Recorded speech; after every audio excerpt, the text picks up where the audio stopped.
Ang pangalan ko po ay Hilaria. 60 anyos na ako. At ang sasabihin ko sa inyo ngayon ay magpapabago magpakailanman sa paraan ng pagtingin ninyo sa sarili ninyong pamilya. 3 araw pa lang ang nakalilipas. Ang anak kong lalaki na si Damiano at ang manugang kong si Melissa ang nagtulak sa asawa kong si Enrique at sa akin mula sa talampas na 27 metro ang taas. Habang nakahiga ako roon, basag ang mga buto at duguan. Narinig ko ang mahinang bulong ng asawa ko. Hilaria, huwag kang gumalaw. Magkunwari kang patay. Pero hindi yon ang pinakamasakit. Ang pinakamasakit ay nang ibinunyag ni Enrique ang pinakakakilakilabot na katotohanan na maaring marinig ng isang ina. Lihim na itinago ng mga anak namin sa loob ng 25 taon. Sa loob ng 4 na dekada, itinayo namin ni Enrique ang akala namin ay perpektong pamilya. Gumigising kami tuwing umaga sa maliit naming bahay sa subdivision, kung saan humahalo ang amoy ng bagong timplang kape sa awitin ng mga ibon. Guro ako noon sa elementarya sa bayan, at tuwing hapon uwi akong puno ng kwento mula sa mga bata kong estudyante. Si Enrique naman ay may maliit na tindahan ng muebles na gawa niya mismo. Ang mga kamay niya, magaspang pero banayad, kayang gawing obra maestra ang simpleng kahoy. May 2 kaming anak na lalaki, si Ricardo, ang panganay, at si Damiano na 5 taon ang agwat. Si Ricardo ang kaluluwa ng bahay, laging masayahin, laging tumutulong sa tatay niya sa tindahan, laging nagpoprotekta sa akin sa anumang alalahanin. Si Damiano naman ay tahimik, pero minahal ko siya ng paehong intensidad. Bilang ina, hindi ka raw pumipili ng paborito, o ganoon ang akala ko. Tuwing linggo pagkatapos ng misa, magtitipon ang buong pamilya sa aming mesa na gawa sa Nara na inukit mismo ni Enrique. Kwentuhan ni Ricardo ang plano niyang mag-engineering, habang si Damiano tahimik lang. Sinisipo lang ang pagkain sa plato. Simple pero maganda ang buhay. Sa gabi, maglalakad kami ni Enrique sa trail sa paligid ng bayan. Kinakausap ang mga pangarap namin. Paano namin makikita ang paglaki ng mga apo? Paano kami tatanda na magkasama sa mismong bahay na iyon? Hindi ko maisip na ang mga lakad na iyon pala ay pagsasanay sa lakad na halos pumatay sa amin. Tuwing weekend, magtitipon ang pamilya. Darating ang mga kapatid kong babae na sina Harriet at Irene kasama ang kanilang asawa at mga anak. Mapupuno ng tawa ang bahay, tatakbuhan ng mga bata. Magkukwentuhan ang mga babae sa kusina habang nagtatayo ng kung ano sa labas ang mga lalaki. Si Enrique ang perpektong kapareha ko. Pagkatapos ng 40 taon ng pag-aasawa, nagdadala pa rin siya sa akin ng mga bulaklak na pinipitas niya sa daan pauwi. Tinutulungan niya akong mag-check ng test papers ng mga estudyante. At hawak ko naman ang kahoy habang siya'y nagugubat sa workshop. Magkapartner kami, hindi matitinag o ganoon ang akala ko. Sa gabi, naupo kami sa beranda para manood ng mga bituin habang nagpaplano ng kinabukasan. Pinag-usapan namin ang pagbiyahe pag-retire na, ang unang pagkakita sa dagat, ang pagtatayo ng mas maliit na bahay kapag nag-asawa na ang mga anak. Pero ang perpektong kaligayahan, gaya ng malalaman ko makalipas ang maraming taon, madalas ay nagtatago ng pinakamalalim na trahedya. Nang magnegatibo 20 anyos si Ricardo, may nagbago sa pamilya namin. Nagsimula siyang makipagtalo kay Damiano tungkol sa mga bagay na hindi ko maintindihan. Naririnig ko silang bumubulong sa halway at biglang tatahimik kapag lumitaw ako. Sabi sa akin ni Enrique, normal lang daw iyon sa magkapatid at lilipas din. Gusto kong maniwala dahil kailangan kong maniwala na perpekto pa rin ang pamilya ko. Isang gabi ng Oktubre, eksaktong 25 taon na ang nakakalipas, hindi umuwi si Ricardo para sa hapunan. Naghintay kami hanggang 11, 12, hanggang 1 ng madaling araw. Nasa kwarto raw si Damiano at nag-aaral. Pero napansin ko ang kakaiba sa mga mata niya tuwing tinatanong ko tungkol sa kapatid. Lumabas si Enrique kasama ang mga kapitbahay para hanapin siya. Tinignan nila ang bawat sulok ng bayan, bawat daanan, bawat lugar na pinuntahan noon ni Ricardo. Nang madaling araw na, natagpuan nila ang katawan niya sa ilalim ng bangin malapit sa ilog. Sabi ng pulis, aksidente raw, nadulas daw sa dilim. Hindi ko yon pinagdudahan noon dahil hindi ko kayang isipin na mas kakilakilabot pa ang katotohanan. Ang libing ni Ricardo ang pinakamadilim na araw ng buhay ko. Suot ko ang tanging itim na damit ko. Iyon din ang sinuot ko sa libing ng nanay ko. Kakaibang kalmado si Damiano sa kabila ng pagkamatay ng kanyang kuya. Habang umiyak ako hanggang maubos ang luha. Tahimik lang siya na may ekspresyon ngayon ko lang naunawaan na nagpapalamig ng aking katawan. Hindi iniwan ni Enrique ang tabi ko buong araw. Inaalalayan ako kapag nanghina ang mga tuhod ko. Bumubulong ng mga salitang nakakaalo na ngayon ko lang nalaman na mapait sa kanyang bibig. Pagkatapos mamatay ni Ricardo, lubusan nang nagbago si Damiano. Naging mas malalahanin, mas mapagmahal, para bang may binabayaran. Tinutulungan niya ako sa gawaing bahay, sumasama sa tatay niya sa tindahan. Nagdadala sa akin ng mga bagay kapag nakita niyang malungkot ako. Akala ko para iyon sa pagdadalamhati niya. Para punan ang puwang na iniwan ni Ricardo. Gaano ako kamangmang. Ang totoo, nagtatayo lang siya ng perpektong maskara para itago ang halimaw sa loob niya. Lumipas ang mga taon, hindi ganap na gumaling ang sugat, pero natuto kaming mabuhay kasama nito. Nag-asawa si Damiano kay Melissa. Mabait na dalaga mula sa katabing bayan. At mukhang masaya sila. May 2 magagandang anak sila. At sa wakas ay naramdaman ko, ulit na binibigyan tayo ng buhay ng pangalawang pagkakataon sa kaligayahan. Tinatawag ako ni Melissa na nanay, at tinutulungan sa gawaing bahay tuwing dumadalaw sila. Namana ni Damiano ang talento ng tatay niya sa paggawa ng muebles at may sarili na siyang negosyo. Mukhang perpekto na ulit ang lahat. Pero ngayon, nakahiga sa ilalim ng bangin na ito na may mga sirang buto sa tadyang at lasang metal ang dugo sa bibig ko. Naiintindihan ko na ang lahat ng kaligayahang iyon ay maingat na itinayong kasinungalingan. Nagsimula ang unang senyales na may mali 6 na buwan na ang nakakalipas ng magdesisyon kaming ni Enrique na i-update ang aming testamento. Ipinag-ipunan namin ang buong buhay namin. Sa bahay, sa lupa na minana ko sa mga magulang ko, at sa saving sa bangko, halos 11 milyon na ang maipamamana namin sa mga anak at apo. Si Damiano ang nagmungkahi na dalawin ang abogado. Nay, tay, 60 anyos na kayo pareho. Importante na maayos na ang lahat. Sabi niya sa akin noon na may ngiting ngayon ay mukhang nakakakilabot. Tumango si Melissa sa tabi niya. Hinahaplos ang kamay ko ng mga daliring mamaya ay magtutulak sa akin patungong kamatayan. Mahal na mahal namin kayo. Gusto lang namin siguradong protektado kayo. Dagdag niya sa matamis na boses. Gaano ako katanga na tinuring kong tunay na pag-ibig ang mga salitang iyon. Ang abogado, si Mang Albert na matagal na namin kilala, ay ipinaliwanag ang mga opsyon. Pwede raw ilagay sa trust, hatiin sa mga anak ni Damiano, o simpleng tradisyonal na testamento.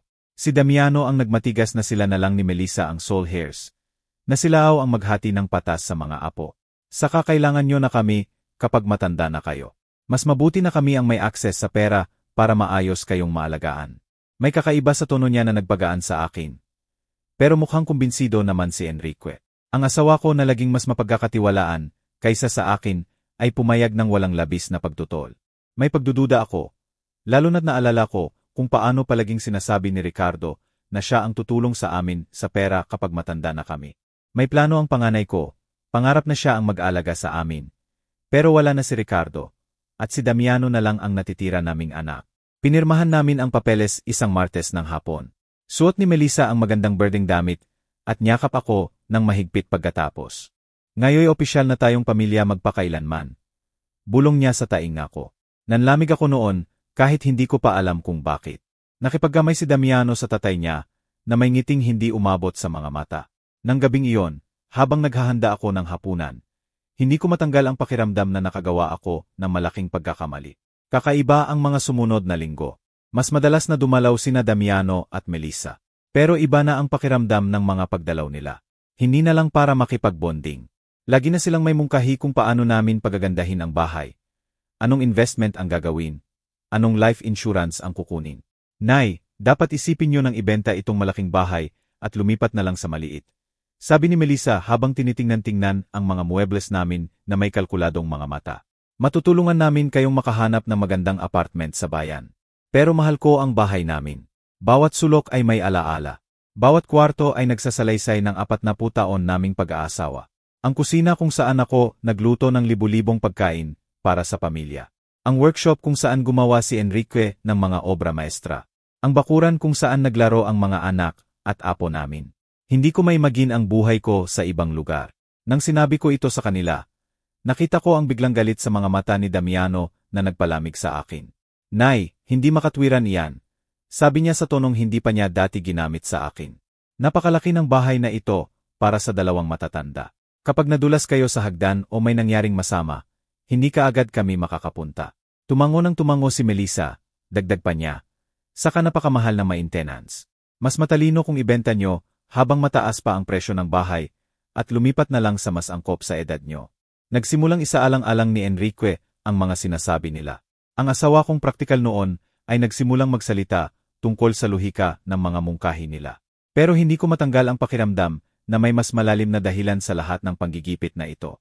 Isang gabi, pagkatapos ng isa pang matindig na usapan, tinanong ko si Enrique kung hindi niya napapansin na biglang interesado si Damiano sa pera namin. Hilaria, nag-alala lang sa atin yan. Sagot niya habang nagsisipilyo. Siguro dapat nating pakinggan. Hindi na tayo bata. Pero nakita ko sa mga mata ng asawa ko ang anino ng pagdududa na ayaw niyang aminin. Ngayon ko lang nalaman na may hinala na pala si Enrique at nagsisimula na siyang magdugtong ng mga tuldok na hindi ko pa man lang nakikita. Lumala ang sitwasyon ng imungkahi ni Damiano na bigyan siya ng power of attorney sa mga pera namin. Para lang sa precaution, paliwanag niya habang naghahanda ng tsaa si Melissa sa kusina na parabang sa kanila na ang bahay. Kung sakaling magkasakit ang isa sa inyo, maayos naming mahahawakan ang mga papeles ng walang komplikasyon. Ang natural at lohikal ng pagsasalita niya ay halos nakumbinsi na ako. Pero may kakaiba sa pagmamatigas niya na nagpanerbiyos sa akin. Hindi ako nakatulog ng gabing iyon. Nanatili akong gising, nakatitig sa kisame, nakikinig sa paghinga ni Enrique sa tabi ko. Sinusubukang intindihin kung bakit ganito ang pakiramdam ko.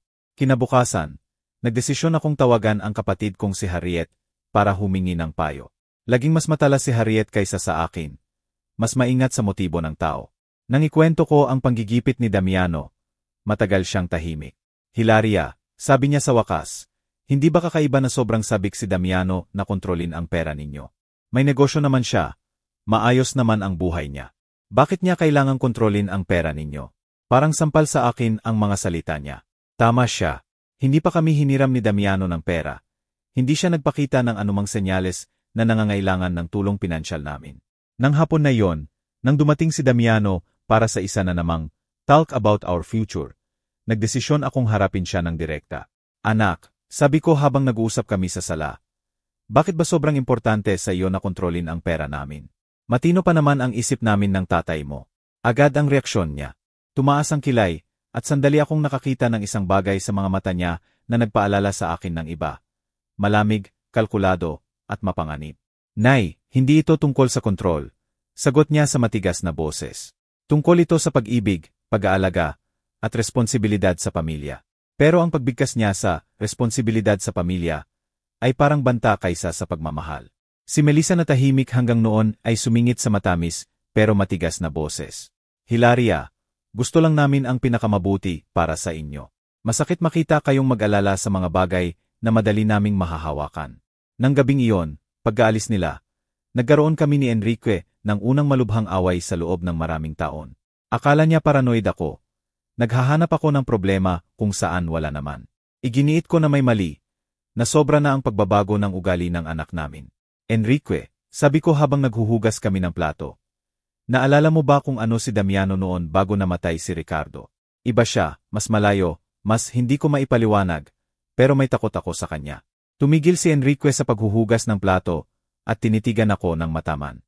Sa mga mata niya, nakita ko ang isang bagay na hindi ko pa nakita noon, pagkilala.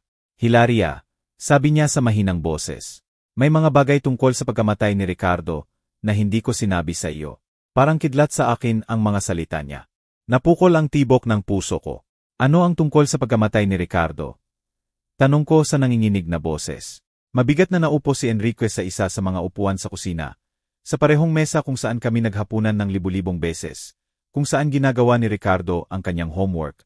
At kung saan laging tahimik si Damiano. Pinahid niya ang mga kamay sa mukha na parabang binubura ang mga alaala na 25 taon niyang tinago. Nang gabing namatay si Ricardo, simula niya sa siyang boses. Hindi si Damiano nasa kwarto niya at nag-aaral gaya ng sinabi niya sa atin. Nakita ko siyang lumabas ng bahay bandang 8:00. Sinundan ko siya dahil may kakaiba sa ugali niya noon. Sobrang galit niya nitong mga nakaraang araw. Puno ng hinanakit. Tumigil si Enrique. Tinitingnan ang mga kamay niya na parabang nakasulat doon ang kakilakilabot na katotohanan na matagal niyang itinago. Nakita ko silang nagtatalo malapit sa bangin. Hilaria, narinig ko silang sumigaw ng mga kakilakilabot na bagay sa isa't isa. Nagsimula nang umikot ang mundo ko. Tungkol saan sila nagtalo? Bulong ko. Kahit may bahagi na sa akin na ayaw nang malaman ang sagot. Tumingin sa akin si Enrique at nakita ko ang luha sa mga mata niya. Luhang hindi man lang siya umiyak sa libing ng panganay namin. Tungkol sa mana, Hilaria, galit na galit si Damiano dahil si Ricardo ang panganay. Dahil ayon sa tradisyon ng pamilya, siya ang makakamana ng karami. Pero may iba pa, tungkol sa perang natuklasan ni Ricardo. Anong pera? Tanong ko, parang nawala ang lupa sa ilalim ko. Malalim na huminga si Enrique bago nagpatuloy. 3 araw bago siya mamatay, pumunta si Ricardo sa akin sa workshop. Galit na galit. Natuklasan niyang nagnanakaw si Damiano sa family savings account. Maliit lang muna, pero tumaas na ang halaga. May ebidensya si Ricardo. Buwan na siyang nag-iimbestiga. Tumangging tanggapin ng isip ko ang narinig. Ang bunsong anak ko, na sobrang maalalahanin pagkatapos mamatay si Ricardo, na palaging tumutulong at nag-alaga sa amin, ay nagnanakaw sa amin mula pa bago mamatay ang kapatid niya. Bakit hindi mo man lang sinabi sa akin? Paratang ko kay Enrique, na doble ang pakiramdam ng pagkakanulo. Dahil nang makarating ako sa bangin ng gabing iyon, huli na, sagot niya sa nakakasakal na boses. Nakita ko si Damiano na nakatayo sa tabi ng katawan ni Ricardo. Nanginginig ang bunsong anak namin, umiiyak, paulit-ulit na sinasabi, aksidente lang, aksidente lang. Tiningnan niya ako nang may mga mata na puno ng pagmamakaawa at hiniling na tulungan ko siya. Tay, sabi niya, natumba si Ricardo habang sinasapak ako. Nagdepensa lang ako at nawalan siya ng balanse. Walang kontrol na tumulo ang luha ko. Pero naniwala ka sa kanya, bulong ko, kahit alam ko na ang sagot. Dahan-dahang tumango si Enrique na may ekspresyon ng pagkakasala na 25 taon niyang dinadala. Anak ko siya, Hilaria. Hiniling ng bunsong anak ko ang tulong ko. At patay na si Ricardo. Hindi ko maibabalik ang isa sa pamamagitan ng pagsira sa isa pa. Akala ko talaga aksidente lang, na natuto si Damiano, na magiging mabuting tao siya pagkatapos nito.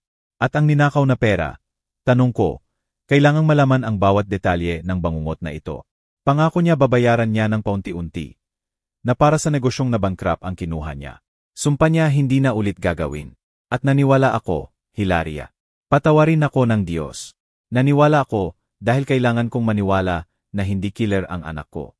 Bumangon ako sa mesa, natataranta, humawak sa dingding para hindi mabuwal. Lahat ng pinaniwalaan ko tungkol sa pamilya ko, tungkol sa natitira kong anak, tungkol sa huling 25 taon ng buhay ko, ay kasinungalingan. Nabayaran ba niya ang pera? Tanong ko, kahit alam ko na ang sagot sa ekspresyon ni Enrique. Hindi pa, sagot niya. Sa katunayan, patuloy siyang nagnakaw ng maliit na halaga na pinakukunwari ko na lang hindi ko napapansin dahil ang pagharap sa kanya ay pag-amin na tinakpan ko ang isang pagbatay. Naging kasabwat ako, Hilaria. Bawat beses na tumahimik ako, bawat beses na nagkunwaring hindi ko nakikita ang pagliit ng bank account, lalo akong naging kasabwat niya. Nagsimulang mabuo sa isip ko ang kakilakilabot na katotohanan.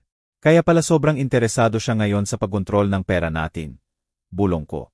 Hindi dahil nag-alala siya sa atin. Gusto niyang tapusin ang sinimulan niya, 25 taon na ang nakakalipas. Seryosong tumango si Enrique. At may iba pa, Hilaria. Isang bagay na natuklasan ko lang nitong mga nakaraang linggo. Ano pa ba ang maaring may iba? Tanong ko. Parang hindi na kaya ng puso ko ang dagdag na revelasyon. Pumunta si Enrique sa desk niya at kinuha ang mga papel na itinago niya sa ilalim ng ibang dokumento. Lihim ko nang iniimbestigahan ang finances ni Damiano. Ang negosyo niya sa muebles ay hindi kagandahan gaya ng ipinapaniwala niya sa atin.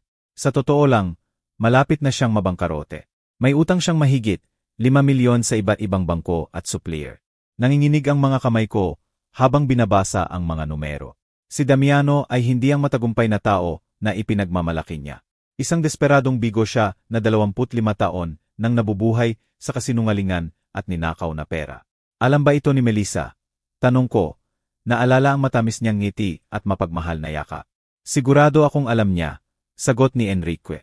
Napansin ko kung paano niya dinidirekta ang usapan kapag tungkol sa pera ninyo. Kung paano niya tinatanong ang eksaktong halaga ng savings, halaga ng bahay, ng life insurance. Hindi yon walang kasalanan na tanong, Hilaria.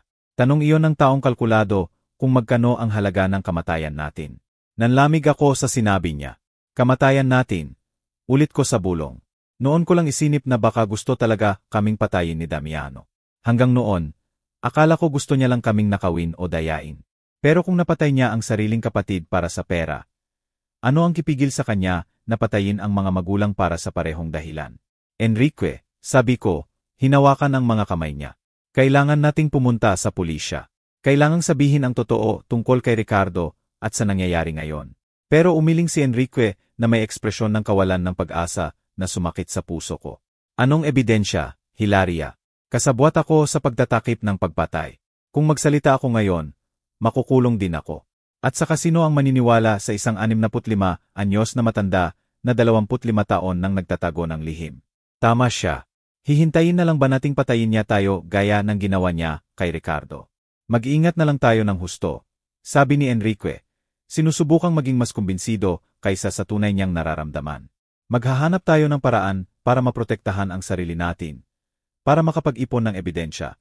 Naputol ang mga salita niya sa tunog ng telepono. Si Damiano iyon. Nay, sabi niya sa matamis na boses na ngayon ay nakakakilabot sa akin. Nag-isip kami ni Melissa.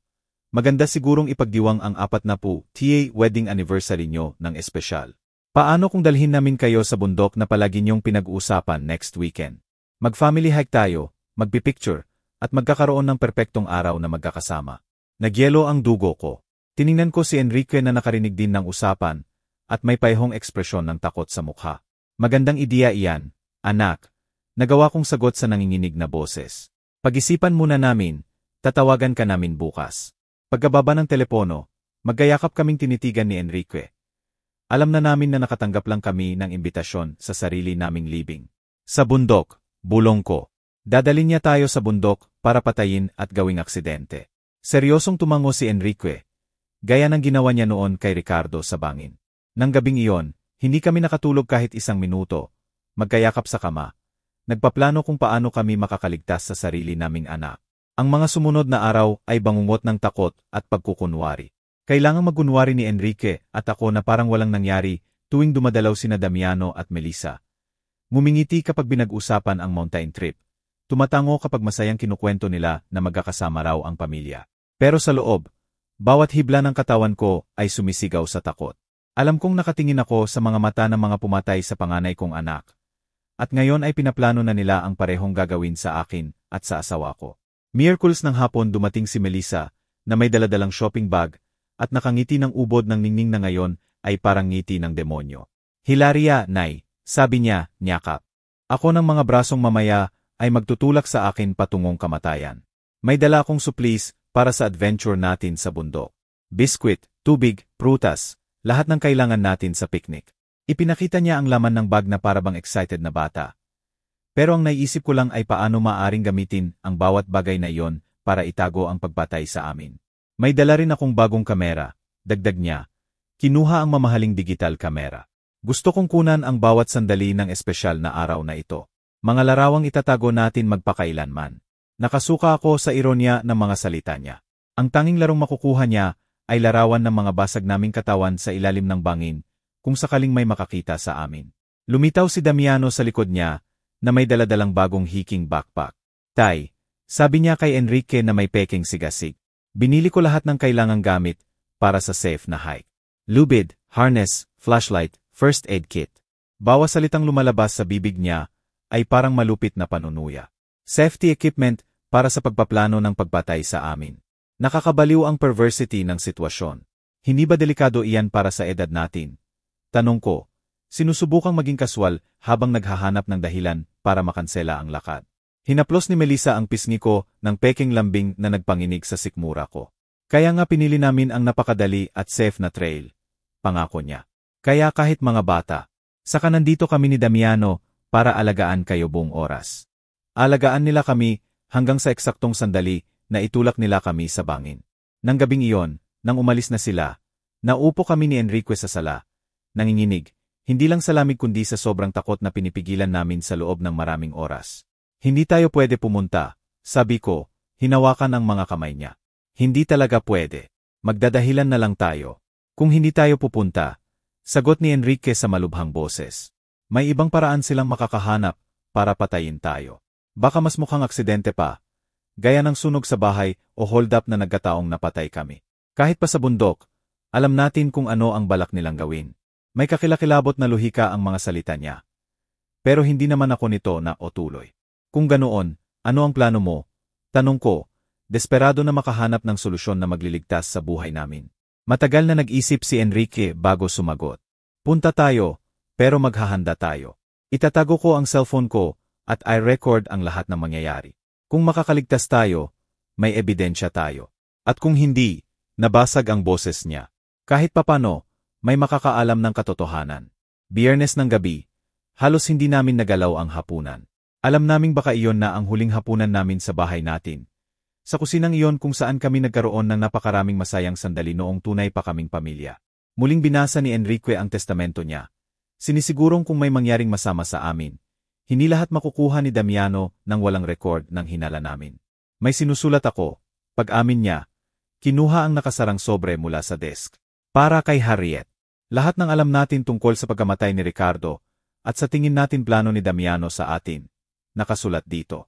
Itinago ko sa lugar kung saan natin inilalagay ang mga importanteng papeles. Kung hindi tayo bumalik sa biyaheng ito, kahit papano malalaman niya kung saan hahanapin ang katotohanan. Nang gabing iyon, natulog kaming magkayakap, bumubulong ng mga salitang pag-ibig na maaring huli na. Kung may mangyari sa akin, sabi ni Enrique, gusto ko lang malaman mo na ang 40 taon ko, sa piling mo ang pinakamabuti sa buhay ko. Sa kabila ng lahat, sa kabila ng mga pagkakamali at lihim, mahal na mahal kita. Tahimik akong umiyak, inaalala ang ritmo ng paghinga niya, ang init ng katawan niya, ang amoy ng balat niya. Sabado ng umaga, malinaw ang langit na para bang tinutuya ang sitwasyon namin. Maagang dumating si Damiano, sumisipol na masayang tono na nagpalamig ng dugo ko. Magandang umaga, mga lovebirds. Tawag niya mula sa pintuan. Ready na ba kayo sa inyong big adventure? Lumitaw si Melissa sa likod niya. Nakangiti ng ubod ningning na para bang ikakasal. Maliban na lang nakasal ito sa kamatayan. Sa almusal na halos hindi namin nagalaw, detalyadong ipinaliwanag ni Damiano ang ruta namin. Magandang trail yan, sabi niya, ikinalat ang mapa sa mesa. May lookout kung saan kita ang buong lambak. Sabi nila, maganda raw ang view. Kumikinang ang mga mata niya sa sigasig na parang demonyo. Siyempre, maganda ang view. Iyon na ang huli naming makikita sa buhay namin. May mataralik na parte ang trail. Dagdag ni Melissa na parabang nagbibigay ng tourist info. Pero kaya nyo iyan. Ang komento niya tungkol sa kakayahan naming maghiking ay parang malupit na biro. 26 anyos kami na bihira lang maglakad sa park. Habang inilalagay namin ang mga gamit sa sasakyan, nakita ko si Damiano na maingat na chinicheck ang backpack niya. Sinisigurong kumpleto ang kailangan niya sa plano. Nakita ko ang mga lubid, maliit na pala, at isang bagay na mukhang flare gun. Para saan yan? Tanong ko, itinuro ang baril. Para sa safety, sagot niya ng walang pag-aalangan. Kung maligaw tayo o may mangyaring masama, makakapagpadala tayo ng distress signal. Siyempre, magpapadala sila ng distress signal pagkatapos nilang itulak kami sa bangin para matagpuan ang mga katawan namin at mapatunayang trahedya lang na aksidente sa family hike. Lahat ay kalkulado. Bawat detalye ay maingat na pinlano para gawing natural ang pagpatay sa amin. 2 oras ang biyahe papuntang bundok na parang walang hanggan. Nagpatugtog si Melissa na masayang musika at sumasabay sa pagkanta na parabang talagang masayang family outing. Maingat na nagmaneho si Damiano. Sinusunod ang speed limit, tumitigil sa bawat stop sign. Ayaw niyang masira ng aksidente ang perpektong plano niya. Sa biyahe, lihim na hinawakan ni Enrique ang kamay ko at in-on ang recording sa cellphone niya. Lahat ng mangyayari mula noon ay ma-record. Kung makakaligtas kami, may pruweba kami. Kung hindi, kahit papano hindi mamamatay ang katotohanan kasama namin.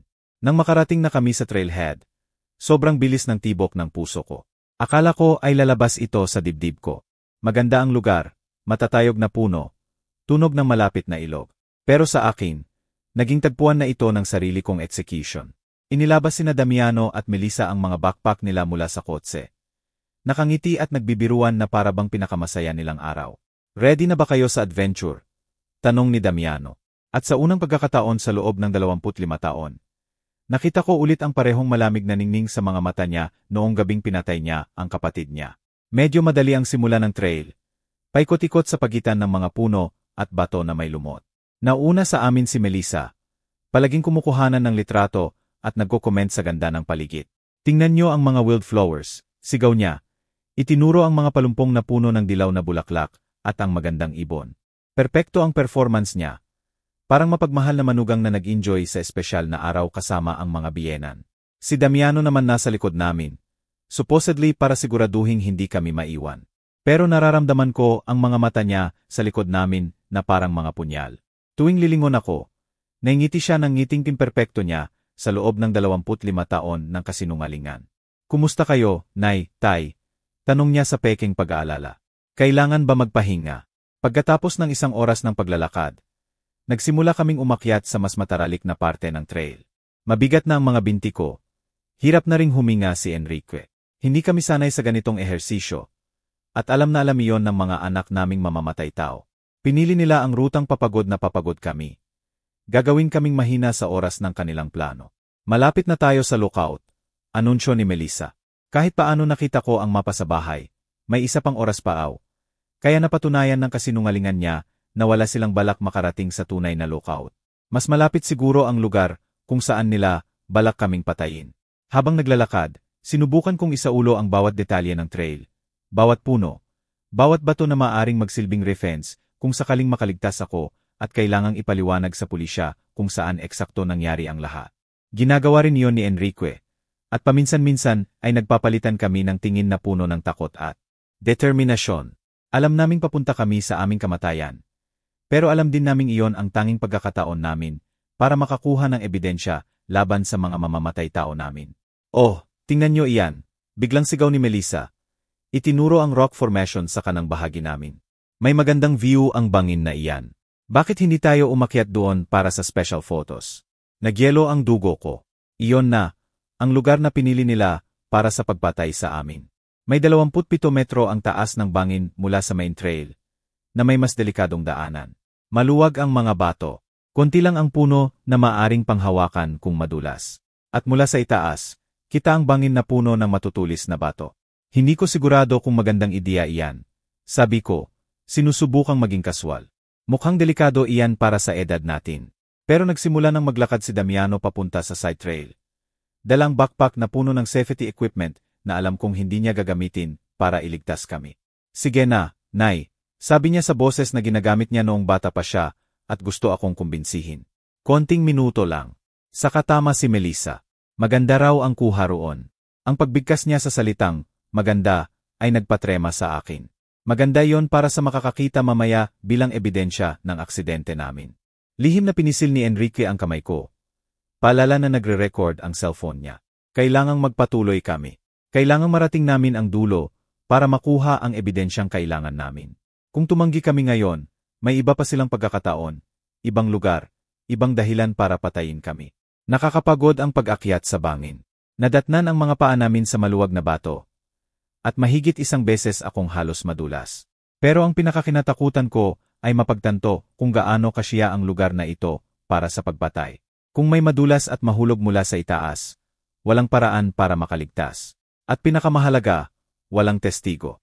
Malapit na, sigaw ni Melissa mula sa itaas, na nauna na sa amin sa bilis ng taong maingat na pinlano ang rutang ito.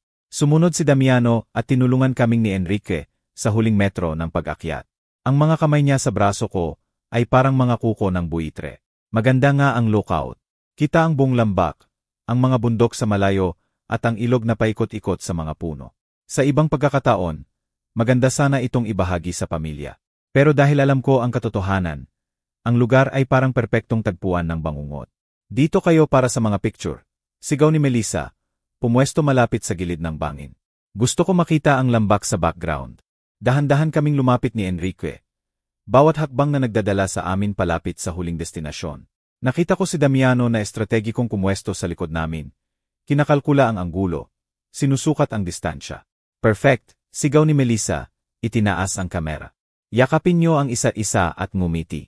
Nagyakap kami ni Enrique, marahil sa huling pagkakataon, habang sunod-sunod ang kuha niya. Bawat flash ng kamera ay parang kidlat na nagbabadya ng darating na bagyo. Isa pa, mungkahi ni Damiano, lumapit sa amin. Pero ngayon, medyo umatras pa kayo para mas kita ang view. Ang isang hakbang paatras ay eksakto sa gilid ng bangin. Nagpalitan kami ng tingin ni Enrique. Dumating na ang oras. Umatras kami gaya ng sinabi. Nararamdaman ang pagkawala ng solidong lupa sa ilalim ng paa namin at ang walang laman na bangin na lang sa likod. Itinaas ulit ni Melissa ang kamera. Pero ngayon ay may ibang nakita ako sa mga mata niya. Wala nang dahilan para magkunwari. Nahulog na ang maskara. Ngiti. Sabi niya sa boses na hindi na matamis. Ito na ang huli niyong picture. Sa sandaling iyon, biglang sumugod si Damiano sa amin na nakalahad ang mga braso. Simple ang plano. Itulak kami pa atras para mahulog kami sa bangin. Kuhanan ng litrato ang aksidente. At saka bumaba para matuklasan ang mga basag naming katawan. Pero naghanda si Enrique para sa sandaling ito.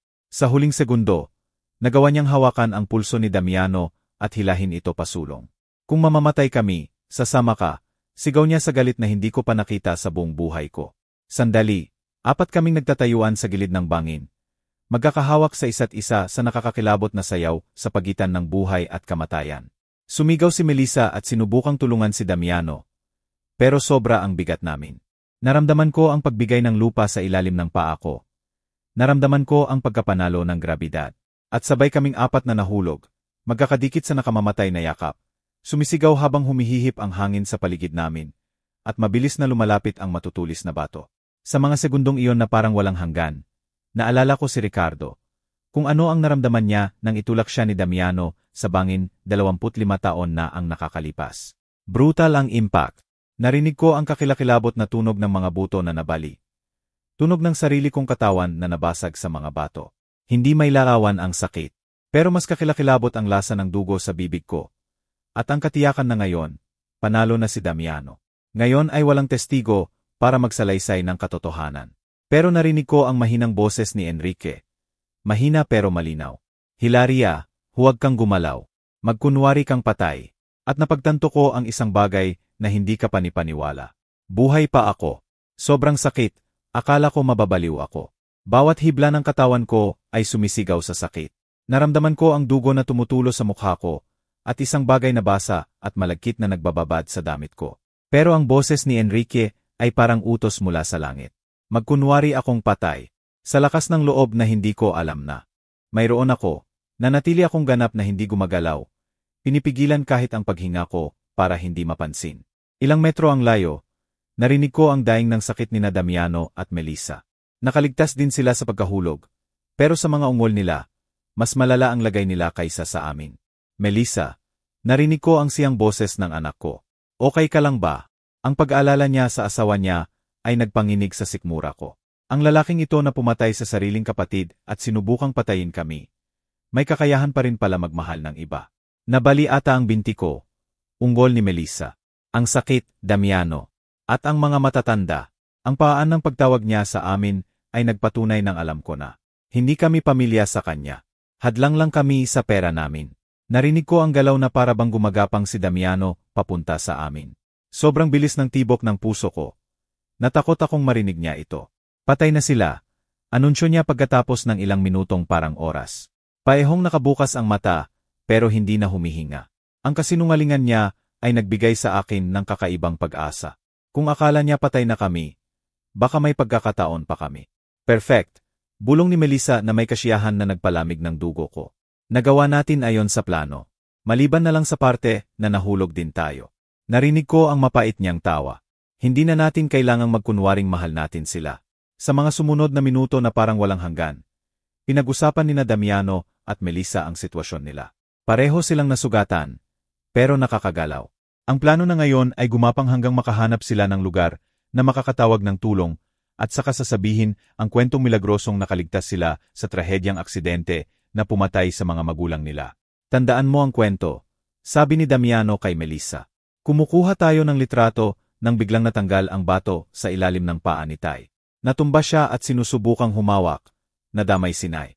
Sinubukan nating tulungan pero nahulog din tayo. Importante pareho ang kwento natin. Alam ko, sagot ni Melissa. Sanay na tayo. Tayo ang mga natrauma na nakaligtas sa family tragedy. Kawawa naman tayo. Nawalan tayo ng mga mahal na biyenan sa kakilakilabot na aksidente. Napakagaling ng performance niya na kung hindi ko personal na naranasan ang katotohanan, paniniwalaan ko ang bawat salita. Unti-unti, lumabo ang mga boses nila habang gumagapang sila papunta sa inaasahan nilang kaligtasan. Nang tahimik na sa wakas, bumulong si Enrique ng pangalan ko nang napakababa na halos hindi ko marinig. Hilaria, okay ka lang. Sagot ko sa parehong bulong, pinatunayan kong buhay pa ako. Pero grabe ang sugat. Bali ang kaliwang binti ko. Sabi niya sa boses na nakakasakal sa sakit. At siguro may ilang nabaliring tadyang. Ikaw. Gumawa ako ng mental inventory ng katawan ko. May matulis na sakit sa kanang braso ko. Sumakit ang ulo ko na parabang may nambubugbog. At tiyak may mali sa balikat ko. Pero buhay ako, at higit doon sa inaasahan ko. Malala, pero buhay tayo, bulong ko. Gumagana ang phone, pero walang signal dito sa baba. Iyan ang pinakakinatakutan namin sa sitwasyon. Buhay kami, pero nakakulong sa ilalim ng bangin, sugatan, at walang paraan para makipag-ugnayan sa labas. Kung walang makakahanap sa amin, mamamatay kami rito ng dahan-dahan sa uhaw, gutom, o sa mga sugat namin. Enrique, bulong ko, bago pa mahuli ang lahat, kailangan mong sabihin sa akin ang buo. Lahat ng totoong nangyari ng gabing namatay si Ricardo. Malalim na huminga si Enrique na parabang hinintay niya ang sandaling ito sa loob ng 25 taon. Nang gabing iyon, simula niya sa nanginginig na boses. Pumunta si Ricardo sa akin sa workshop. Galit na galit. May mga papel siya, bank statements. Ipinakita niya sa akin ang ebidensya na buwan na palang nagnanakaw si Damiano sa accounts natin. Maliit lang muna, pero tumaas na. Nag-iimbestiga si Ricardo dahil napansin niya ang discrepancy sa savings natin. Humalo ang pisikal na sakit sa emosyonal habang pinapakinggan ko ang katotohanan na 25 taon nang nakatago. Gusto niyang harapin si Damiano ng gabing iyon. Patuloy ni Enrique. Sinubukan ko siyang pakalmahin, pilitin na bukas na lang, pero determinado siya. Sabi niya hindi siya makakatulog alam na nagnanakaw ang kapatid niya sa atin. At sinundan mo siya? Tanong ko. Kahit alam ko na ang sagot. Sinundan ko dahil natakot ako sa maaring mangyari. Alam ko ang init ng ulo ni Ricardo kapag nagagalit. At napansin ko rin, well, may kakaiba kay Damiano nitong mga nakaraan. Lamig na nagpapalamig sa akin. Nang makarating ako sa bangin, patuloy ni Enrique. Narinig ko silang sumisigaw sa isa't isa. Hawak ni Ricardo ang mga papel. Isinusukso sa mukha ni Damiano. Magnanakaw ka, sigaw niya. Nagnanakaw ka sa sarili nating magulang. Tumanggi si Damiano. Sabi niya baliw si Ricardo. Imbentong kwento lang. Napabilis ang tibok ng puso ko habang inilalarawan ang tagpo. 2 kong anak na nagharap sa dilim. Ang isa ay inaakusahan ang isa ng pagtataksil. Ano ang sumunod? Matagal na tumigil si Enrique bago nagpatuloy.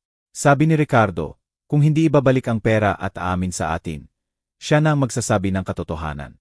Nabaliw si Damiano. Sumigaw siya na palagi raw paborito si Ricardo. Nalagi raw madali ang lahat sa kanya. Na oras na raw magbago ang takbo ng mga bagay. At saka, nabasag ang boses ni Enrique. Itinulak ni Damiano si Ricardo. Hindi aksidente. Sinadya niyang itulak ng buong lakas. Nakita ko si Ricardo na sinusubukang mapanatili ang balanse. Nakita ko ang mga braso niyang sumasabay. Naghahanap ng mahahawakan. Pero huli na. Walang kontrol na tumulo ang luha ko. Humalo sa dugo mula sa mga sugat ko. Bakit hindi mo sinabi sa akin ang totoo? Malalim na huminga si Enrique. Dahil nang makarating ako kay Damiano, umiyak siya, nanginginig, paulit-ulit na sinasabi na aksidente lang, na hindi niya sinasadya. Hiniling niya sa akin na huwag sabihin sa iyo, na hindi niya kayaring mawala ka. Pero alam mo na kasinungalingan iyon. Bulong ko mula sa kaibuturan ng puso ko. Pero anak ko siya, Hilaria, ang tanging natitira kong anak. Paano ko siya ibibigay sa pulisya? Paano ko sisirain ang natitira sa pamilya natin? Masakit ang pagpapaliwanag niya gaya ng pisikal kong sugat. At ang ninakaw na pera, patuloy ko. Pangako niya babayaran niya ng paunti-unti. Sumpa niya mali ang desisyon, na desperado lang siya, na hindi na ulit gagawin. Pero ni isang sentimo, hindi niya ibinalik. Sa katunayan, patuloy siyang nagnakaw. At ako naman tahimik lang dahil bawat araw na lumilipas lalo akong naging kasabwat sa krimen niya. Noon palang narinig namin ang mga boses mula sa malayo. Nakahanap na ng tulong sina Damiano at Melissa. Maya-maya lang darating ang rescue team. At ang mga anak naming mamamatay tao ay gagampanan ang pinakamahusay nilang role. Mga natrauma na nakaligtas sa family tragedy. Lumakas ang mga boses nila kasabay ng tunog ng helicopter na lumilipad sa lugar. Dumating na ang rescue team. At kasama nila ang pinakamahalagang sandali ng buhay namin. Kailangang magdesisyon kami ni Enrique sa loob ng ilang minuto. Dapat ba naming ipagpatuloy ang pagkukunwaring patay hanggang makahanap ng perpektong pagkakataon para ibunyag ang katotohanan o ipagsapalaran ang pagliligtas kasama ang mga mamamatay tao namin?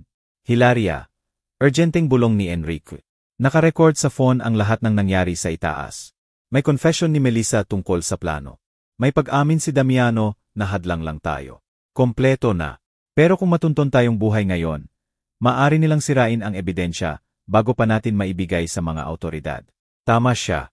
Kung mapapansin ni na Damiano at Melissa na buhay pa kami at narinig ang mga confession nila, makakahanap sila ng paraan para patahimikin kami ng tuluyan. Sa pagkakataong ito, hindi na aksidente. Direkta at tiyak na. Kailangang hintayin namin ang perpektong sandali. Nasa baba sila, sigaw ng boses ni Damiano mula sa itaas. Mga magulang ko, bilisan niyo po. Perpekto ang performance niya. Siyang sira ang boses sa sakit at desperasyon. Kung hindi ko alam ang totoo, paniniwalaan kong anak na lubos na nalulungkot sa pagkawala ng mga magulang. Sir, pakalma lang po. Sagot ng may awtoridad na boses. Siguro pinuno ng rescue team. Bababa kami para i-assess kayo. Kayo ng asawa mo, nakakagalaw ba? Narinig ko ang tunog ng mga lubid at equipment na inihahanda sa pagbaba. Pimperpekto na ni Melissa ang role niya bilang balo na nagluluksa. Hindi ko matanggap na nangyari ito, hikbi niya. Masaya pa kami kumukuhanan ng litrato. Napakabilis ng pangyayari. Natanggal ang bato at nahulog sila. Bawat salita ay parang saksak sa puso ko dahil alam kong ulit-ulitin niya iyon sa pulis, sa media, sa sinumang gustong makinig sa version niya ng pangyayari. Nagsimulang bumaba ang mga rescuer. Naririnig ko ang mga boses nilang lumalapit. Ang tunog ng bota nila sa bato. Kalansing ng mga equipment. Lihim na pinisil ni Enrique ang kamay ko. Paalala na kailangang ipagpatuloy ang pag-arte kahit ano pa ang mangyari. Nandito na sila, sigaw ng isa sa mga rescuer nang matagpuan kami. May 2 tao sa ilalim ng bangin. Lumapit siya sa amin at sinimulang i-check. Pinilit kong sarado ang mga mata at mababaw ang paghinga. Naramdaman ko ang mga kamay niya na humahanap ng pulse sa lig ko. Ang tainga niya malapit sa bibig ko. Sinusubukang makadetect ng paghinga. May mahina pang pulse ito. Anunsyo niya, tumutukoy kay Enrique. Ang babae. Hindi ako sigurado. Kailangan agad ang medical team dito. Napabilis ang tibok ng puso ko. Gumagana ang plano. Paniniwalaan nilang malapit nang mamatay si Enrique, pero buhay pa. Habang ako naman ay malapit na sa kamatayan para hindi agad maging banta. Sa mga sumunod na minuto na parang oras, pinagtrabahoan kami ng mga paramedic. Naramdaman ko ang oxygen mask sa mukha ko. Chinicheck ang mga sugat ko. Inilagay ako sa stretcher. Buong oras, kailangang labanan ko ang bawat instinct ng katawan ko na sumisigaw na imulat ang mata. Humingi ng tulong, itigil ang pagkukunwari. Stable ang lalaki pero critical. Narinig ko ang ulat ng isa sa mga paramedic sa radyo. Malubha ang babae. Halos hindi na mapansin ang pulse. Kailangang dalhin agad sa hospital. Perfect. Dadalhin nila kami sa hospital kung saan magkakaroon kami ng pagkakataon na makapagsalita sa mga awtoridad nang hindi na kami mapipigilan ni Damiano at Melissa. Habang inaakyat kami sa stretcher, naririnig ko ang mahinang hikbi ni Melissa at mga salitang nakakaalo na ibinibigay ng mga rescuer sa kanila ni Damiano. Ang tapang niyo pong makaligtas, sabi ng isa kay Melissa. Milagro na medyo okay lang kayo. Kung alam lang nila na ang tunay na milagro ay buhay pa kami ni Enrique para magsalaysay ng katotohanan. Sa medical helicopter, habang lumilipad kami papuntang hospital, nararamdaman ko ang presensya ni Enrique sa stretcher sa tabi ko. Nakatuon ang mga paramedic sa pagpapanatili sa kanya ng stable. At sa mga usapan nila, naintindihan kong critical ang lagay niya. Mas malala ang mga sugat niya kaysa sa akin. At sa isang kakilakilabot na sandali, natakot akong baka mamatay siya bago pa namin maibunyag ang katotohanan. Ma'am, narinig ko ang isa sa mga paramedic na nagsabi sa akin, kung naririnig niyo ako, magtiis po. Makakarating na tayo sa hospital sa ilang minuto. Ang boses niya ay mahinahon. Puno ng tunay na habag na lubos na kaibahan sa mga kasinungalingang narinig ko mula sa sarili kong pamilya. Pagdating namin sa hospital, agad na naging magulo. Tumakbo ang mga doktor at nurse mula sa isang dako patungo sa iba. Sumisigaw ng medical orders na hindi ko maintindihan. Dinala ko diretso sa emergency room kung saan sinimulang gamutin ang mga sugat ko. Kailangang magkunwari akong unconscious. Pero kailangan ko ring makahanap ng paraan para makapagkomunikete sa mapagkakatiwalaan ko. Doktor, narinig ko ang sinabi ng nurse. Kakaiba ang vital signs niya. Mas malakas ang pulse kaysa sa inaasahan para sa ganitong kondisyon. Napabilis ang tibok ng puso ko. Natuklasan nila ako. Napakahina kong artista na ang sarili kong katawan ay nagtraidor sa akin. Minsan nangyayari iyan sa extreme trauma. Bulong ng doktor. May misteryosong paraan ang katawan para kumapit sa buhay. Bantayan natin ng mabuti. Ang ginang crucial ang susunod na oras. Si Melissa ay gumawa ng tunog na supposedly higbi ng sakit. Pero sa akin ay parang buntong hininga ng ginhawa. Pwede ba namin silang makita? Tanong ni Damiano. Sandali lang.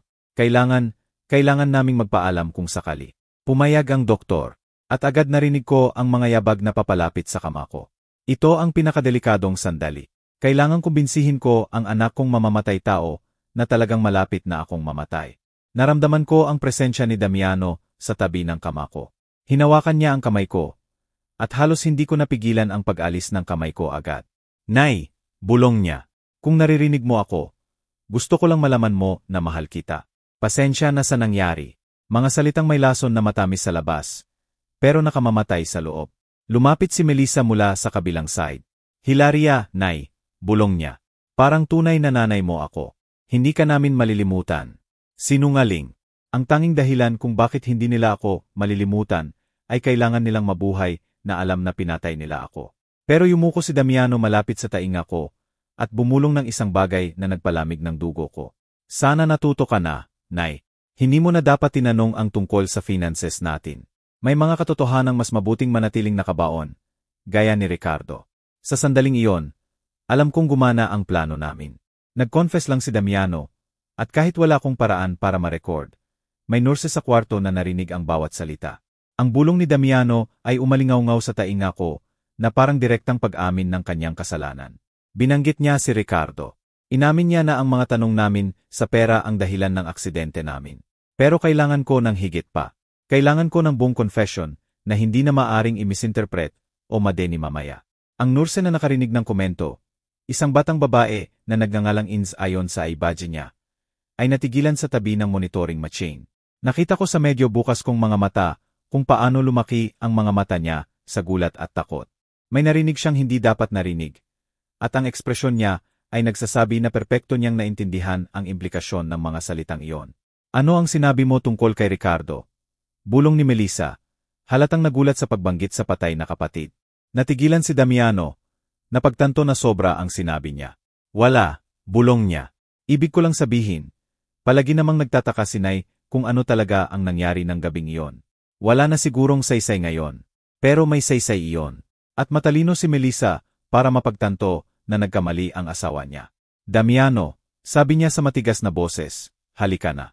Kailangan ng space ng mga doktor. Nararamdaman ko ang tensyon sa pagitan nila. Ang mutual understanding na sobra silang nagsalita sa maling lugar. Pag-aalis nila, lumapit sa akin ng nurse. Ma'am. Bulong niya ng napakababa na halos hindi ko marinig. Alam kong naririnig niyo ako. Hindi normal ang narinig ko lang. Kung nasa panganib kayo, kailangang sabihin niyo sa akin kahit paano. Ang boses niya ay puno ng urgency na nagbigay sa akin ng pag-asa. May isa pang tao na nagsimulang maghinala. Napakabagal, halos hindi mahalata, gumalaw ang hintuturo ko. Pinakamaliit na galaw na posible. Pero napansin ito agad ni Ins. Diyos ko, bulong niya. Nagkukunwaring unconscious siya. Muling gumalaw ang daliri ko. Ngayon 2 beses. Pakinggan niyo, sabi niya, lumapit pa. Magpapanggap akong chine-check ang monitor. Kung nasa panganib kayo mula sa mga taong narito lang, galawin niyo ang daliri ng 3 beses. Walang pag-aalangan, gumalaw ako ng 3 beses. Napahinga si Ins ng malalim. Ginawa nila ito sa inyo. 3 galaw ulit. Lumayo ang nurse sa kama ko at nagkunwaring chine-check ang habang pinoproseso ang natuklasan niya. Nakita ko sa ekspresyon niya na nahihirapan siyang magdesisyon kung ano ang gagawin. Sa wakas, lumapit ulit siya sa akin. Kakausapin ko ang head doctor, bulong niya. Pero kailangang magkunwari pa rin kayo hanggang maprotektahan kayo. Naiintindihan niyo ba? Gumalaw ako ng 1 beses. Nakakabaliw ang mga sumunod na minuto. Umalis si Ins sa kwarto at naiwan akong mag-isa. Naghihintay at nagdarasal na maniwala siya sa kwento ko at agad na kumilos. Sa wakas, narinig ko ang mga yabag na papalapit. Si Ins kasama ang isang matandang lalaki na siguro ang chief doctor at, nakakagulat, 2 pulis. Ginang, sabi ng doktor sa mahinang boses. Sinabi sa akin ni Nurse Ins ang sitwasyon ninyo. Kung naririnig niyo ako, ligtas na kayo ngayon. Narito ang mga pulis para protektahan kayo. Isang malaking ginhawa ang dumaloy sa akin na halos masira ang pagkukunwari ko. Pwede niyo na bang imulat ang mga mata? Tanong ng isa sa mga pulis. Dahan-dahan, napakadahan-dahan, binuksan ko ang mga mata ko. Pansamantala akong nabulag ng ilaw sa hospital. Pero unti-unti ko nang na-focus ang mga nag-aalalang mukha sa paligid ko. Salamat sa Diyos, bulong ni Ins. Akala ko mababaliw na ako. Ginang, sabi ng pulis, isang lalaki sa kalagitnaan ng edad na may seryosong mukha. Ako po si Detective Johnson. Naiintindihan namin na nasa lubhang delikadong sitwasyon kayo. Pwede nyo na bang ikwento sa amin kung ano talaga ang nangyari sa bundok na iyon? Lumakas ang boses ko na parang kalawang pagkatapos ng ilang oras na pagkukunwaring walang malay. Ang anak ko at ang manugang ko ang nagtulak sa amin. Ang mga sumunod na oras ay parang buhawi ng mga pahayag, recording at revelasyon. Ikinuwento ko kay Detective Johnson ang lahat ng alam ko. Ang pagkamatay ni Ricardo, ang pagnanakaw ni Damiano, ang panggigipit na baguhin ang testamento, at sa wakas ang plano na patayin kami sa bundok.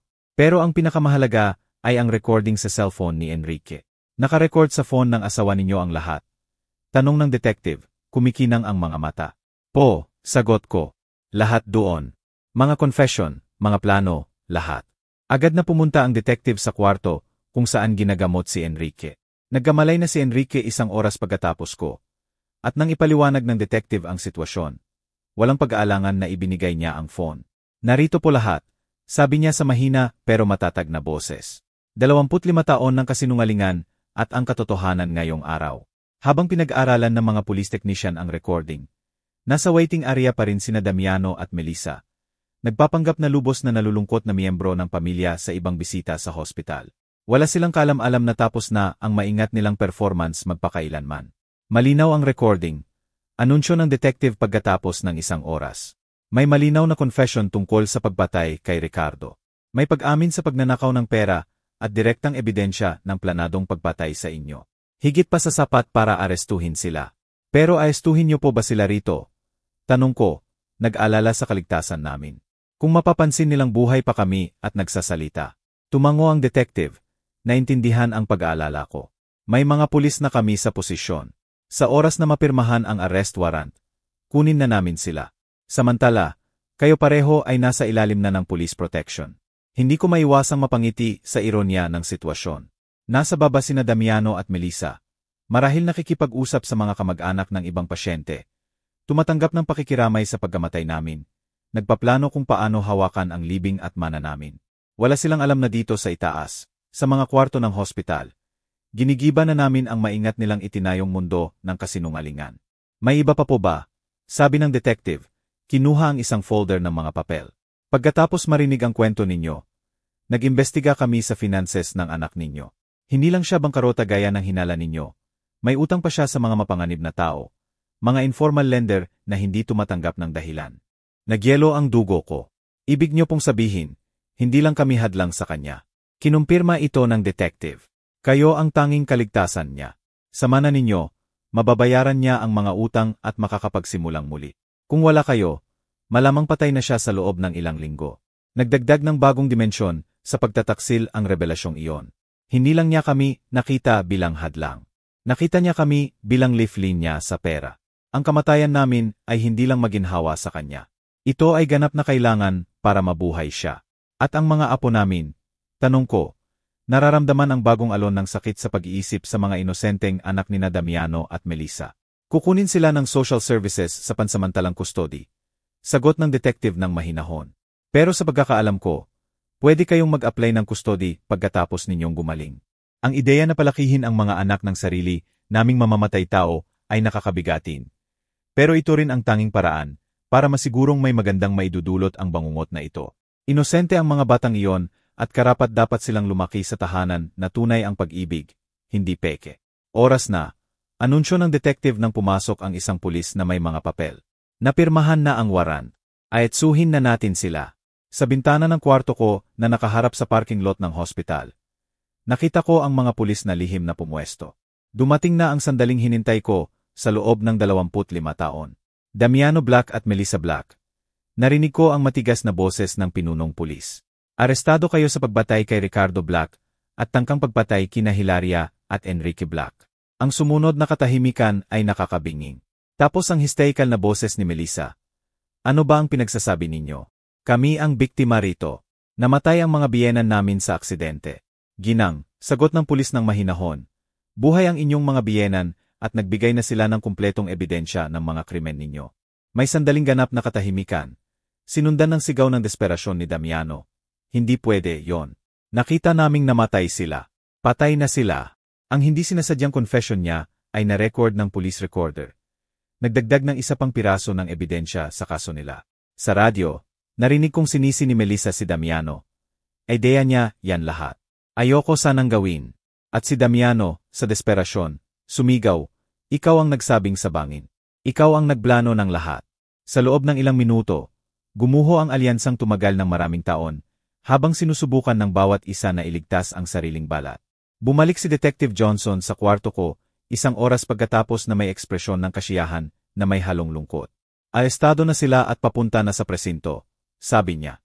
Nagsisihan na sila, lalo lang nito pinalalakas ang kaso natin. Pero may isa pa akong kailangang sabihin sa inyo. Ano pa po? Tanong ko. Kahit hindi na sigurado kung kaya pa ng puso ko ang dagdag na revelasyon. Nang aestuhin sila, natagpuan namin ito sa backpack ng anak ninyo. Sabi niya, ipinakita ang maliit na digital recorder. Tila na-record niya ang mga usapan ninyo nitong nakaraang mga linggo. Marahil hinintay ang ebidensyang may hinala kayo. Nagyelo ang dugo ko. Ibig niyong sabihin, alam niya palang nagsisimula na kaming malaman ang totoo. Hindi spontaneous ang biyahe sa bundok.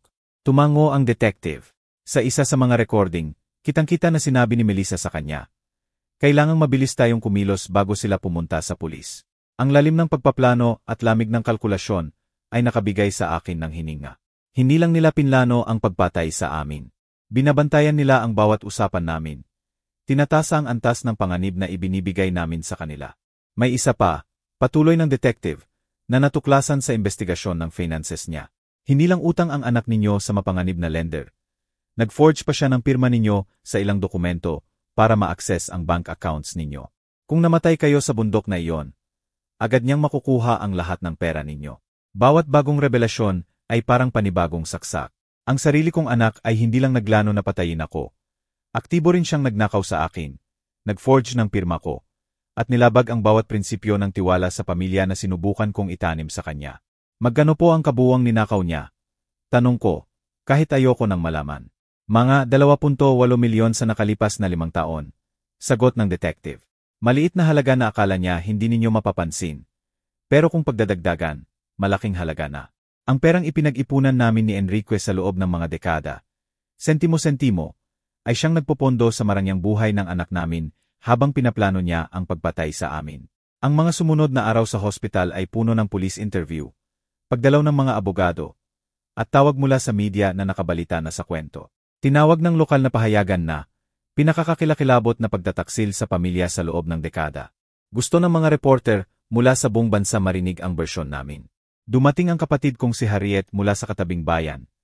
Umiyak at nyakap ako na parabang mga dekada kaming hindi nagkita. Hilaria, paulit-ulit niyang sabi. Palagi ko nang alam na may kakaiba kay Damiano pagkatapos mamatay si Ricardo. Pero hindi ko akalain na kaya niyang gawin ito. Ang mga salita niya ay nakakaalo dahil pinatunayan nitong hindi lubusang bulag ang maternal instinct ko. At ang mga bata, tanong ko tungkol sa mga apo ko na nasa temporary custody na ng social services. Nakita ko sila kahapon. Malungkot na sagot ni Harriet. Nabigla sila. Nagtatanong kung bakit hindi na makauwi ang mga magulang nila. Masyado pang bata para maintindihan nila ang nangyari. Dumating ang abogado naming si Mang Albert na may balita tungkol sa legal na proseso. Matibay ang kaso, pangako niya. Sa mga recording, confession sa pag-aresto, at lahat ng financial evidence, halos imposible para silang makalusot sa mabigat na sentensya. Pero may idinagdag siya na nagpalamig sa akin. Gayunman, sinusubukan nilang makipag-ayos ng lesser plea. Sabi nila crime of passion daw, hindi premeditated. Crime of passion. Sigaw ko ng may galit. Linggo-linggong pinlano nila ito. Bumili pa ng special equipment. Pinili ang perpektong lugar. Tumango ng malungkot si Mang Albert. Alam ko, at may ebidensya tayo ng premeditation. Pero sinusubukan ng mga abogado nilang gawing desperadong desisyon dahil sa financial pressure. Ang ideya na makakatanggap sila ng mas magaan na sentensya ay nagpainit ng dugo ko. Pinatay nila si Ricardo. Sinubukan nilang patayin kami. Ninakaw ang pera namin sa loob ng maraming taon. At ngayon gusto nilang maging biktima sila ng circumstances. Ano ang pwede nating gawin para masigurong makukuha nila ang nararapat? Tanong ko. Mag-testify kayo. Simpleng sagot ni Albert. Ang testimony ninyo, kasama ang lahat ng ebidensya, ang magiging susi para maunawaan ng jury ang tunay na kalikasan ng mga krimen nila. Pero babala ko, emotionally devastating ang harapin ang anak ninyo sa korte. Tama siya. Ang ideya na titingnan si Damiano sa mata sa trial. Pakinggan ang mga abogado niya na magdedepensa sa hindi may depensa. At muling maranasan sa publiko ang bawat sandali ng bangungot na ito ay nakakabaliw. Pero kailangan kong gawin iyon para kay Ricardo, para sa amin, at para sa mga apo kong karapat-dapat malaman ang katotohanan tungkol sa kanilang mga magulang. 3 linggo pagkatapos ng pag-aresto, sa wakas nakauwi na kami ni Enrique. Sapat na ang paghilom ng mga sugat namin para makagalaw. Kahit kailangan pa rin niya ng saklay, at ako naman ay may sling sa braso. Iba ang pakiramdam ng bahay. Para bang set ng dula pagkatapos umalis ng lahat ng aktor. Eksakto pa rin kung paano namin iniwan noong araw ng family outing. Nandoon pa ang mga plato ng almusal sa lababo. Hindi pa nahihiga ang kama. Ang mga bulaklak na dala ni Damiano noong linggong iyon ay nakapatong pa sa mesa sa kusina. Tuyot at patay na. Para bang tumigil ang oras sa sandaling tuluyang nawala ang normal naming buhay. Sa tingin mo ba magiging masaya pa ulit tayo? Tanong ko kay Enrique noong unang gabi naming nakauwi, habang nakahiga kami sa pamilyar naming kama. Niyakap niya ako ng hindi pa gumagaling na braso at malalim na huminga. Hindi ko alam, Hilaria, sabi niya. Pero buhay tayo. Nasa panig natin ang katotohanan. At sa unang pagkakataon sa loob ng 25 taon, hindi na tayo kailangang mabuhay na may lihim. Nagsimula ang trial 6 na buwan pagkatapos. Noong araw na kailangan kong mag-testify, tinitigan ko ng direkta si Damiano sa mata sa unang pagkakataon mula nang maaresto. Wala akong nakitang pagsisisi, walang sakit. Hindi ko nakita ang anak na pinalaki ko. Nakita ko ang isang malamig at kalkuladong estranghero na 25 taon nang nagpapanggap na anak ko. Nang matapos ang testimony ko, pagkatapos ikwento ang bawat kakilakilabot na detalye ng karanasan namin, direktang kinakausap ko siya mula sa witness stand. Damiano, hindi ko alam kung sino ka, pero hindi na ikaw ang anak ko. Namatay ang anak ko noong gabing pinatay mo si Ricardo. At ang nabubuhay sa pwesto niya sa loob ng 25 taon ay isang halimaw na hindi sinasadyang tinulungan kong palakihin. 3 araw nag-deliberate ang jury bago ihatol si Damiano na guilty sa first-degree murder sa pagkamatay ni Ricardo at first-degree attempted murder sa amin. Parehong hatol ang natanggap ni Melissa bilang accomplice. Pareho silang hinatulan ng life imprisonment nang walang posibilidad ng parole. Ngayon, 1 taon makalipas, sinisimulan na namin ni Enrique ang formal adoption ng mga apo namin. Maganda at inosenteng mga bata sila na karapat-dapat bigyan ng pagkakataong lumaking alam kung ano ang tunay na pag-ibig. Hindi ang manipulatibo at nakalalasong pag-ibig na natanggap nila sa kanilang biological parents. Tuwing gabi, kapag hinintay ko silang matulog, ikinukwento ko sa kanila si Tito Ricardo nila, ang tiyo na hindi nila nakilala. Ikinukwento ko ang kabaitan niya, ang katapatan niya, ang pangarap niya maging doktor balang araw para makatulong sa mga mahihirap. Sabi ko sa kanila na mahal sila ni Tito Ricardo, kahit hindi sila nagkita, at ipinapangako ko sa kanila na hindi na sila muling sasaktan ng sinuman.